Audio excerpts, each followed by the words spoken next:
Penting orang mencari ilmu mesti harus diamalkan. Ketika beramal tak boleh kita tak punya ilmu. Jadi kalau kita beribadah mesti tahu ilmunya. Apa maknanya? Coba Bapak Ibu cek. Sudahkah tahu bacaan solat dari kabira walhamdulillahi katsira? Berapa tahun kita solat? Berapa tahun kita sujud? Berapa tahun kita ruku? Berapa tahun kita tahiyat? At-tahiyatul mubarakatus sholawat. Sudah tahu enggak artinya apa? Rabbi ufirli warhamni warfa'ni wajfurni. Saya mau tanya, wajfurni apa artinya? Berapa tahun Bapak Ibu? Saya tidak menuduh. Tapi kalau kita menjadi umat Islam yang sempurna, orang yang beriman sempurna, jangan sampai seperti ayam mati di lumbung padi. Tak ada yang tahu. Jangan sampai kita mati, tak tahu artinya apa yang kita sholat. Bagaimana sholat kita bisa diterima dengan Allah? Bagaimana doa dalam sholat diterima dengan Allah? Sedangkan kita sendiri tak tahu apa yang kita omongkan dengan Allah. 10.000 kita beli bukunya, hafalkan. Banyak orang yang pengen naik gaji. Seminar kata bosnya, seminar kata atasannya di Jakarta sebulan. Kalau kamu bisa seminar lulus, maka kamu naik golongannya, pangkatnya. Lalu kemudian naik tunjangannya, dikejar sama orang. Mau tidak mau aku harus praktek, mau tidak mau aku seminar. Kalau aku tak lulus, gaji tak naik. Tapi untuk sholat banyak orang tak mau belajar. Bukan salah. Apakah batal Pak Ustaz? Tidak batal. Karena yang wajib kita baca Fatihah. Coba saya mau tanya tes. Ghairil maghdubi alaihim waladdallin. Artinya apa Bapak Ibu? Doa atau tidak? Ihdinas siratal mustaqim artinya tunjukkan kami jalan siratal ladzina an'amta alaihim ghairil maghdubi alaihim waladdallin. Nah, ibu-ibunya pintar. Ya Allah, tunjukkan kami jalan yang lurus. Jalan yang mana? Siratal ladzina an'amta alaihim. Jalan yang telah Engkau berikan nikmat kepada hamba-hambamu yang dahulu. Jangan sampai berikan nikmat atau jangan sampai berikan keadaan kondisi kepada orang ghairil maudub, orang-orang yang dimarahin oleh Allah. Siapa orang yang maudub? Adalah orang Yahudi. Percaya sama Allah tapi tak mengakui dan tak sembahyang. Percaya sama Allah tapi mengejek-ngejek Nabi Musa. Waladdallin, dan jangan sampai kami termasuk golongan orang yang tersesat. Siapa orang tersesat? Orang Nasrani. Nabinya dibikin jadi Tuhan. Ini tak boleh keras-keras, ditangkap pula nanti saya keluar dari sini. Ini Fatihah. Kalau kita dari sekarang sudah bisa tahu tentang Fatihah minimal, maka bisa kita khusyuk. Berapa banyak orang Pak Ustadz, gimana caranya khusyuk sholat? Kenapa kita setelah sholat baca Astaghfirullahaladzim?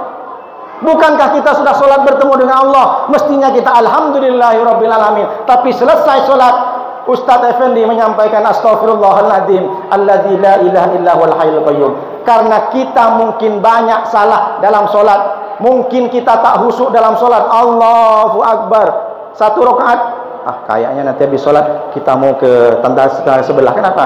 Mau beli baju, beli jilbab di Afafa. Nah, Boyagil kayaknya diskon besar-besaran. Sami Allahu liman hamidah. Yang bapak-bapak nampaknya insentif udah cair.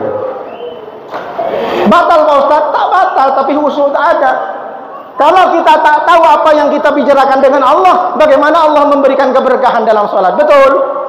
Sama dengan Bapak Ibu datang ke atasannya. Bapak-bapak datang, Pak, lapor. Iya, saya tadi naik motor Pak, tiba-tiba ada mobil Pak, mobilnya terbang Pak. Habis itu saya beli durian Pak. Duriannya saya bawa ke rumah. Rumahnya di sini juga Pak. Kamu ngomong apa?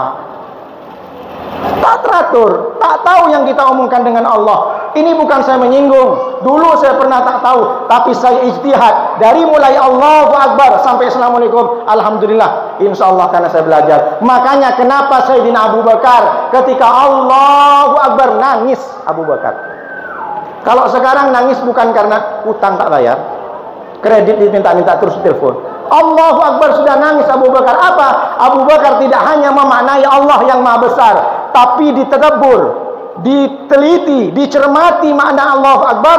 Abu Bakar menangis.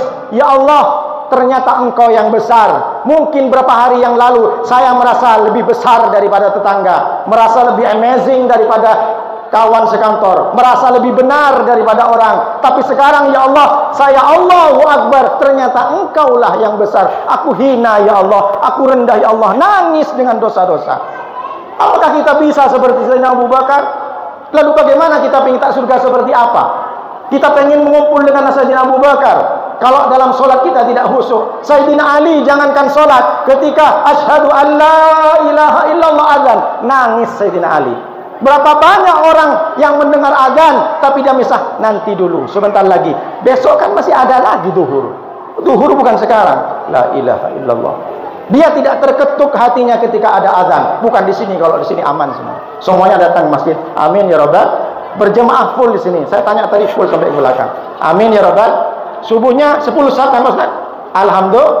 Alhamdulillah. Bapak Ibu yang dimuliakan oleh Allah. Lalu ketika kita sholat, apa maknanya? Sayyidina Umar memiliki ilmu untuk menetapkan hijrah. Kita beribadah mesti harus dengan ilmu. Ada orang beribadah tidak berilmu. Datanglah anak pemuda itu yang bertobat. Kebetulan anaknya anak Citayam. Citayam Fashion Week, tahu? Seledeo katanya. Bertobat dia, sholat ke masjid 3 orang. Yang satu jadi imam, yang 2 jadi makmum. Karena dia baru belajar, yang penting sholat. Allahu Akbar. Setelah 1 rakaat, rupanya ada tikus di atas lewat. Tikusnya gede, tikus Batam kan gede-gede, kayak anak kucing, macam anak kucing lewat. Akhirnya di tengah itu dia nyangkut tikusnya, jatuh ke bawah, kedebuk. Apa kata imam? Kan tuik. La ilaha illallah. Si makmum yang satu, makmum yang satu, alhamdulillah, saya nggak kaget, saya juga nggak ngomong, saya nggak ketawa katanya. Tiga-tiganya batal atau sah? Batal. Dikira dia kaget tak masalah. Kagetnya bukan kaget biasa, bilang kan tuik, ya batal lah. Ini kalau orang beribadah tapi tidak berilmu, maka tingkatan ilmu. Jangan pernah untuk meninggalkan majelis. Setiap ada WA, setiap ada share tentang pengajian, hadir ibu-ibu, bapak-bapak, mumpung masih hidup. Pada saatnya nanti kita sudah direbahkan di depan masjid ini, sudah lama tak ke masjid, sekali ke masjid dia berada di depan imam. Nauzubillah min dzalik. Maka